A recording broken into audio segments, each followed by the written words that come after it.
Hello viewers, இன்னைக்கு நம்மளுடைய பதிவில் பார்க்கக்கூடிய பதிவானது ரொம்ப ரொம்ப முக்கியமான ஒரு பதிவு. இன்னைக்கு எதை பற்றி நம்ம பார்க்க இருக்கோம் அப்படின்னா, நாளை தினம் ஆகஸ்ட் 27ஆம் தேதி அன்று பார்த்திங்கன்னா சந்திர கிரகணமானது ஆரம்பமாகிறது.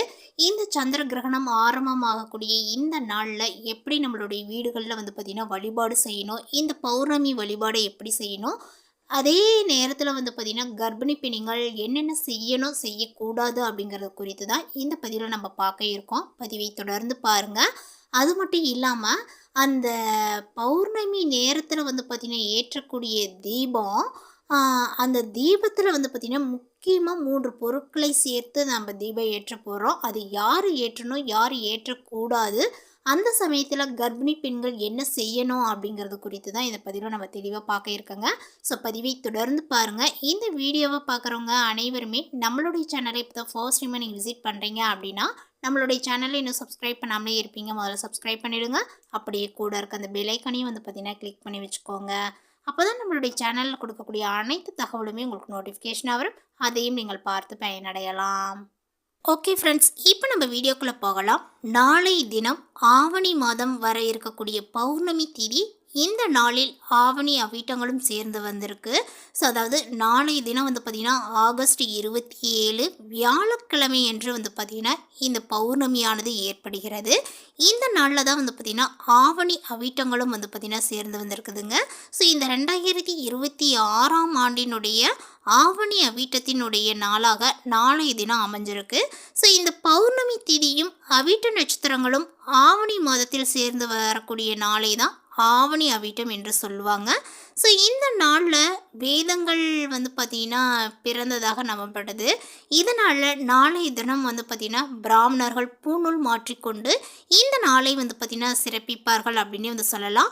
ஆக மொத்தம் பார்த்திங்கன்னா நாளைய தினம் சிறப்பு வாய்ந்த ஒரு நாள். நாளைய தினம் அம்பாள் வழிபாடு செய்ய யாரும் தவற விடாதீங்க.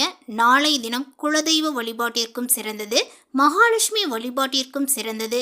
இந்த வழிபாட்டுடன் சேர்த்து இந்த சக்தி வாய்ந்த நாளில் நம் கடன் பிரச்சனையை கரைக்க என்ன பரிகாரங்களை செய்யலாம் என்பதை குறித்து இந்த பதிவில் நம்ம தெளிவாக பார்த்து தெரிந்து கொள்ளலாம். நம்மளுடைய கடன் அடைய இந்த பௌர்ணமி பரிகாரத்தை எப்படி செய்யணும் அப்படின்னா, பௌர்ணமி தினம் என்றாலே மாலை நேரமானது சிறப்புக்குரியதாக சொல்லப்படுது. அதாவது அதுதான் சிறப்பான ஒரு நேரம். ஏன்னா அப்போ தான் பௌர்ணமி பார்த்திங்கன்னா நல்ல பிரகாசமாக ஜொலிக்கக்கூடிய அந்த நேரங்கள் அமையக்கூடிய நேரங்கள் அப்படின்னு சொல்லணும். ஸோ ஆகவே நீங்கள் இந்த பரிகாரத்தை பார்த்திங்கன்னா நாளைய தினத்தில் மாலை 6:30 மணிக்கு பார்த்திங்கன்னா செய்ய ஆரம்பிச்சுக்கோங்க. 6:30 மணிக்கு செய்தால் போதுமானது. ஸோ வழக்கம் போல் பௌர்ணமிக்கு பூஜை அறையை சுத்தம் செய்துவிட்டு சுவாமி படங்களுக்கு பூக்களால் பார்த்திங்கன்னா அலங்காரம் செய்துக்கோங்க. விளக்குகளை ஏற்றி வைத்து விடுங்கள். அம்பாளுக்கு உங்களால் முடிந்த நெய்வேதியங்களை பார்த்திங்கன்னா வைக்கலாம். இல்லை என்றால் ஏதாவது பழ வகைகளை நெய்வேதியமாக வைத்து விடுங்கள். யாருக்கு கடன் பிரச்சனைகள் இருக்கிறதோ அவர்களுடைய கையால் இந்த பரிகாரத்தை செய்வது கூடுதல் சிறப்பு பெற்றது. இந்த பரிகாரத்திற்கு ஒரே ஒரு பச்சை கற்பூரமும் 5 கிராம்புகளும் பார்த்திங்கன்னா தேவைப்படுது. ஸோ இரண்டையும் உங்களுடைய கைகளில் பார்த்திங்கன்னா எடுத்துக்கொண்டு உங்களுடைய தலையை பார்த்திங்கன்னா 5 முறை சுற்ற வேண்டும். இப்படி இந்த பொருட்களை வைத்து உங்களுடைய தலையை சுற்றும்போது கடன் கஷ்டங்கள் எல்லாம் என்னை விட்டு காணாமல் போக வேண்டும் என்று சந்திர பகவானையும் குலதெய்வத்தையும் மகாலட்சுமியையும் மனதார பிரார்த்தனை செய்து கொள்ளுங்கள். உங்கள் முன்னே ஒரு சின்ன மண் அகல் விளக்கை வைத்து இந்த 2 பொருளையும் வைத்து நெருப்பு மூட்டி விட வேண்டும். ஸோ இந்த அகல் விளக்கை பார்த்திங்கன்னா வச்சுட்டு இந்த நீங்கள் சுற்றுனீங்க இல்லைங்களா, அந்த 2 பொருட்களையும் அந்த அகல் விளக்கில் போட்டு நெருப்பு வச்சுருங்க. அப்புறம் பச்சை கற்பூரத்தில் கிராம்பு எரித்து சாம்பலாகிவிடும். பிறகு இந்த சாம்பலை தண்ணீரில் பார்த்திங்கன்னா கரைத்து கீழே கொட்டி விடலாம். இந்த பரிகாரத்தை வீட்டுக்குள்ளேயே பார்த்திங்கன்னா பூஜை அறையில் அமர்ந்து நீங்கள் செய்யலாங்க, தவறுகள் எதுவும் கிடையாது. அதேபோல் வரவேற்பு அறையில் அமர்ந்து செய்யலாம், தவறுகள் கிடையாது. இன்னும் சொல்லப்போனால் உங்களுக்கு வெட்ட வெளியான இடங்கள் இருக்கிறது, மொட்டை மாடி பால்கனி நிலவு ஒளியில் இந்த பரிகாரத்தை செய்ய முடியும் என்பவர்கள் சந்திர பகவானுக்கு முன்பாக சந்திர உதயத்தின் போது இந்த பரிகாரத்தை செய்தால் அதற்கு அற்புதமான பலனை பெற முடியும். உங்களுடைய கடன் அத்தனையுமே தீர்க்கக்கூடிய மிக மிக எளிமையான தாந்திரிக பரிகாரங்களில் இதுவும் ஒன்று அப்படின்னு சொல்லலாம். பௌர்ணமி தினம் என்றாலே கெட்ட சக்திகளினுடைய தாக்கங்கள் குறைவாக இருக்கும். உங்களுக்கு எதிர்மறை ஆற்றல்கள் வேலை செய்யாது. ஆகவே நேர்மறை ஆற்றல் நிறைந்திருக்கக்கூடிய இந்த பிரபஞ்சத்தில் சக்தி வாய்ந்த இந்த இரண்டு பொருட்களை வைத்து கடன் சுமைகள் குறைய வேண்டும் என்று பிரார்த்தனையை வைத்து இந்த இரண்டு பொருட்களையும் நெருப்பில் போட்டுதான் பாருங்களேன், உங்களுடைய பிரச்சனைகள் தீர்வதை நீங்கள் கண்கூடாக காணலாம். என்ன அதிசயங்கள் நடக்கிறது என்று உங்களுடைய கடன் எல்லாம் அந்த நெருப்போடு நெருப்பாக பொசுங்கி போகும் அப்படின்னு கூட சொல்லலாம். கடனை திருப்பி அடைக்கக்கூடிய முயற்சிகளில் சீக்கிரம் வெற்றியும் காண்பீர். அதேபோல் பார்த்தீங்கன்னா, இந்த பௌர்ணமி நாளில் உங்களுக்கு இருக்கக்கூடிய என்ன பிரச்சனைகள், காரிய தடைகள், திருமண தடைகள், என்ன தடைகள் இருக்கோ அத்தனைக்கும் இந்த மாதிரி ஒரு பரிகாரத்தை செஞ்சுக்கலாம். அப்படி அதேபோல் உங்களுடைய வீடுகளில் இருக்கக்கூடிய பிள்ளைகளுக்கு கல்வி வரல அப்படின்றவங்களும் இப்படி பார்த்தீங்கன்னா செய்துக்கோங்க. ஃபஸ்ட்டு ஒரு அகல் விளக்கை எடுத்துக்கோங்க. அந்த அகல் விளக்கில் உங்களுடைய குழந்தையை பார்த்தீங்கன்னா பக்கத்தில் உட்கார வச்சு அந்த அகல் விளக்கில் பார்த்திங்கன்னா நெய் அல்லது நல்லெண்ணெயை சேர்த்து பஞ்சுத்திரி போட்டு அதில் பார்த்திங்கன்னா ஒரு ஏலக்காய், அதுக்கப்புறம் சுக்கு, அதன் பின்பு பார்த்திங்கன்னா பச்சை கற்பூரம், இது மூன்றையும் போட்டு ஒரு தீபத்தை உங்களுடைய பூஜை அறையில் அந்த குழந்தையை ஏற்ற வச்சு அவங்களுக்கு கல்வி கொடுக்கணும் அப்படின்னு சொல்லி நீங்கள் மனதார வேண்டி இந்த பிரார்த்தனையை வைங்க. அதுக்கப்புறம் மறுநாள் பார்த்திங்கன்னா அந்த விளக்கில் இருக்கக்கூடிய எண்ணெயை ஊற்றிட்டு பஞ்சுத்திரியும் எடுத்துட்டு அதில் இருக்கக்கூடிய ஏலக்காயும் சுக்கும் எடுத்துக்கோங்க. அதுக்கப்புறம் நல்லா தொடச்சிட்டு ஒரு துணியில் எடுத்து வச்சுக்கோங்க. அதுக்கப்புறம் மஞ்சள் துணியில் அந்த ஏலக்காயும் சுக்கையும் போட்டு அதன் மேலே ஒரு பச்சை கற்பூரத்தை வச்சுக்கோங்க. வச்சுட்டு அதை ஒரு முடிச்சாக போட்டு உங்களுடைய குழந்தையினுடைய பையில் வச்சு அனுப்புங்க. நிச்சயமாக உங்களுக்கு கல்வி வளர்ச்சிகள் ஏற்படும். அதேபோல் இந்த சந்திர கிரகணமானது மாலை நேரத்தில் ஆரம்பமாகி மறுநாள் காலை வெள்ளிக்கிழமை பார்த்திங்கன்னா அது வரைக்கும் பார்த்திங்கன்னா இந்த சந்திர கிரகணமானது நீடிக்கிறது.